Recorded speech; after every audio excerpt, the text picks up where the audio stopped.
Alright, welcome back everybody. Last week I posted a short about a soldering iron base that I purchased on Amazon.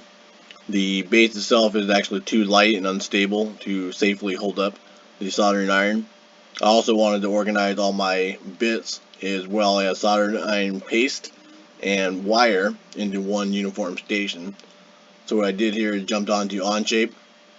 I downloaded the picture of the actual base into onshape here and created a reference line in here, which allowed me to scale up the picture to the actual size. As you can see here, I used the calipers to get the actual measurement, so I was able to create this drawing, which allowed me to build up and around the actual base itself.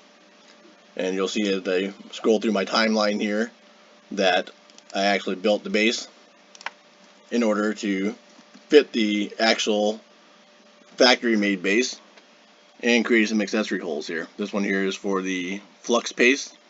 These are for the tubes of wire. The holes in the back row here are for the different types of tips that are available in soldering. As I roll through my line here, you can see I added some details like fillets. I've also added some chamfers for top and bottom inside the holes as well.